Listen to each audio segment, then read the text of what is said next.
Respected Shri Girish Pradhan, His Excellency Mr. Nadir Patel,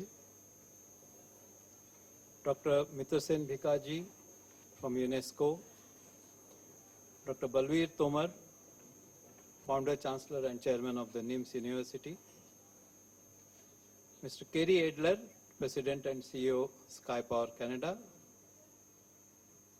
Dr. J.C. Sharma, the Economic Advisor of the Ministry of New and Renewable Energy Sources, and my colleague, Dr. Anil Garg, distinguished delegates, invitees, ladies and gentlemen.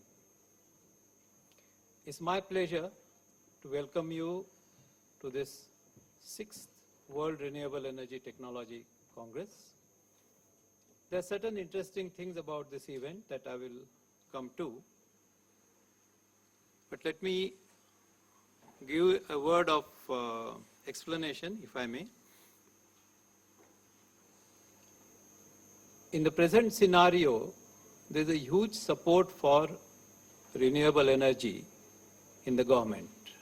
We normally talk about absence of political will, but that's an excuse which is no longer available to us. And therefore, this event essentially falls exactly between two Reinvest summits, which are initiated by the Ministry of New and Renewable Energy Sources. Some of us who attended the Reinvest this February are aware of the ambitious program that the Government of India announced and has taken initiatives for generation of power using renewable energy in a big way. If I may quote the words of the Honorable Prime Minister himself, he said we were talking of megawatts until recently. Now we are actually talking about gigawatts. And that was quite a change. Some people said ambitious, but that's the direction in which we are going. But then, while on the one hand we have huge political support for the renewable energy program, something else has also changed in the style of governance, and which, again to quote Honorable Prime Minister, is a cooperative federalism, as a result of which now you don't find everyone running to Delhi, but you find Delhi at the doorsteps in the field in various places. As a result, today, the Cabinet Minister, Transport, Shipping and Infrastructure is away from Delhi. The Honorable Minister for Renewable Energy away from Delhi, attending a program in the field. The Secretary Renewable Energy is out of Delhi, attending a program in the field. The two joint secretaries have also been told, not in Delhi, go to other state capitals.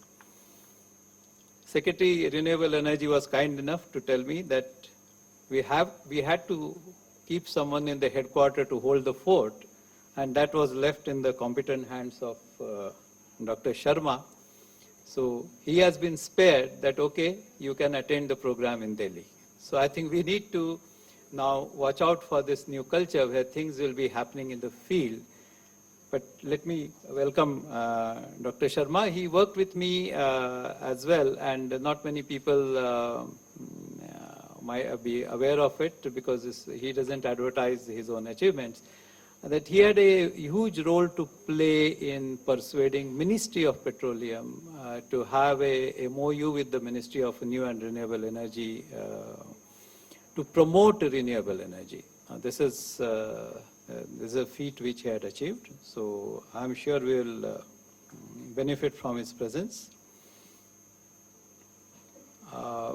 I'm thankful to His Excellency Mr. Nadir Patel that he has spared his time. Canada has taken certain leads in the field of renewable energy, and which is also exemplified by the initiative of Mr. Kerry Adler in sponsoring this conference as a platinum sponsor. we would have a number of things to learn from them, particularly in terms of our concerns. I'll just touch upon them very briefly.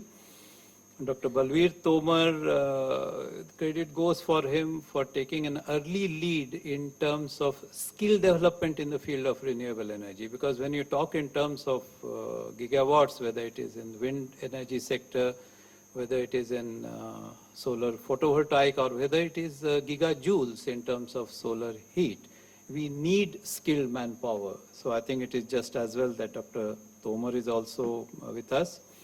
Dr. Mitasen Bikaji is from UNESCO. He is deputizing on behalf of the director. UNESCO's interest also in this area is very interesting because they are essentially keen that the renewable energy manpower creation, that is backstopped. So I would also welcome Mr. Bikaji. There are few things which have changed in last few months, if I may say, and that brings India at the cusp of an opportunity. And what is the cusp of an opportunity that I'm talking about? First is, as you have already heard, the huge announcement in terms of, generation of renewable energy, a generation of power through renewable energy in terms of gigawatts. The Ministry of Renewable Energy has also come up with a bill. Draft bill is there, and it is there in public domain. So I think there's another opportunity because the inputs from this conference would go to the Ministry of Renewable Energy, and it may inform the draft bill as well. So there's a second opportunity that we have. As far as states are concerned, you also must have noticed that the states have taken a huge lead in terms of renewable energy propagation, and not just...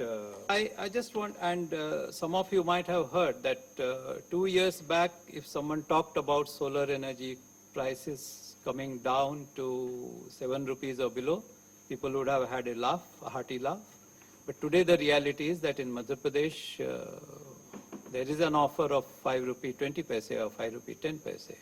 It may be an outlier and not the most representative sample, but even the representative samples would be below 6 rupees. Now this creates a huge opportunity.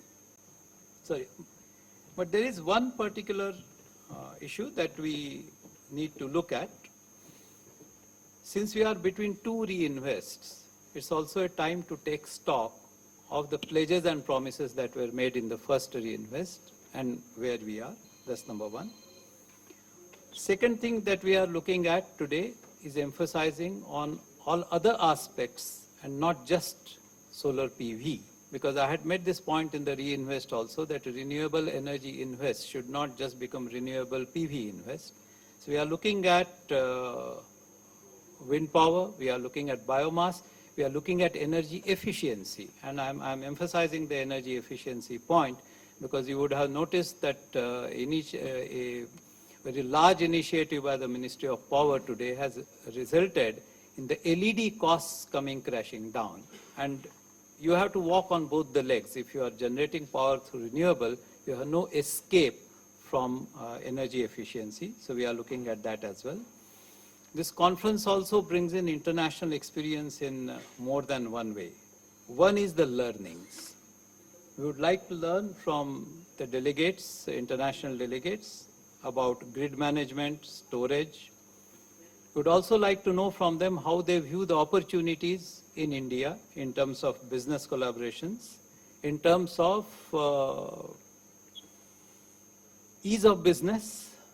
Has the ease of business really begun? If it hasn't, what are the bottlenecks so that we can take back this information to DIPP?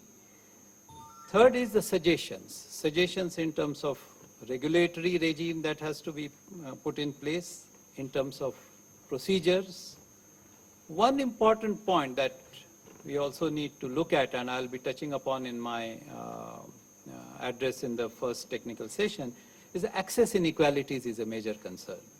That while there may be energy generation, the energy access will remain an issue. So you cannot have a huge energy generation in gigawatts with, say, 300 million people not having access to electricity. That is something which we will also have to mitigate.